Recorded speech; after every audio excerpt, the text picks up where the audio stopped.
Isinusulong ni retired Supreme Court Senior Associate Justice Antonio Carpio ang paggamit ng terminong joint cooperation sa halip na joint development sa mga posibleng kasunduan sa West Philippine Sea. Ayon kay Carpio, malinaw sa konstitusyon ng Pilipinas na ang Exclusive Economic Zone o EEZ ay nakalaan lamang para sa mga Pilipino. Dagdag pa niya, sa ilalim ng United Nations Convention on the Law of the Sea o UNCLOS, may eksklusibong karapatan ng isang bansa na linangin at pakinabangan ang mga likas na yaman sa loob ng sarili nitong EEZ. Iginiit niya na ang Pilipinas lamang ang may karapatan sa langis, gas at mga isda sa loob ng West Philippine Sea.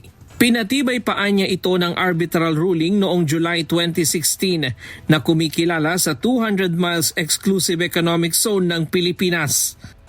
Joint development means China owns the oil and gas, but out of friendship with other countries, it will allow other countries to participate in developing the oil or gas field. Sabi ko, we cannot agree to joint development because that is our exclusive economic zone under the Constitution, under UNCLOS. We have exclusive sovereign right to develop all the natural resources within our exclusive economic zone. Ipinaliwanag ni Carpio na sa definisyon ng China, ang joint development ay nagpapahiwatig na pag-aari nila ang langis at gas at pinapayagan lamang ang ibang bansa na makibahagi. Dahil dito, iginiit niya na hindi dapat pumayag ang Pilipinas sa ganitong uri ng kasunduan dahil labag ito sa konstitusyon. Sa halip, inirerekomenda niya ang joint cooperation o joint arrangement na nakabatay sa service contract system ng gobyerno. We should use the term joint cooperation because under that term, the oil and gas belong to the Philippines and we just invite other foreign companies, foreign states to help us develop the oil and gas. As long as the development is under the service contract system of the Philippines, we are safe.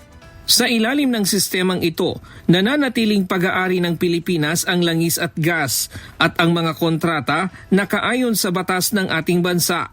Binalikan din ni Carpio ang desisyon ng Korte Suprema na nagdeklara na labag sa konstitusyon ng Joint Marine Seismic Undertaking noong panahon ng administrasyon ni dating Pangulong Gloria Macapagal Arroyo dahil pinayagan nito ang dayuhang partisipasyon sa loob ng EEZ ng Pilipinas.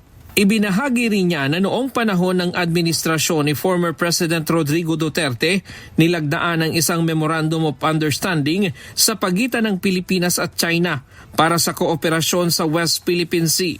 Animoy naging positibo ang takbo ng negosasyon dahil pumayag ang China na sumunod sa service contract system ng Pilipinas. Ngunit sa huli, hiniling ng China na tanggalin ang mga probisyon na nagsasaad na pag-aari ng Pilipinas ang langis at gas.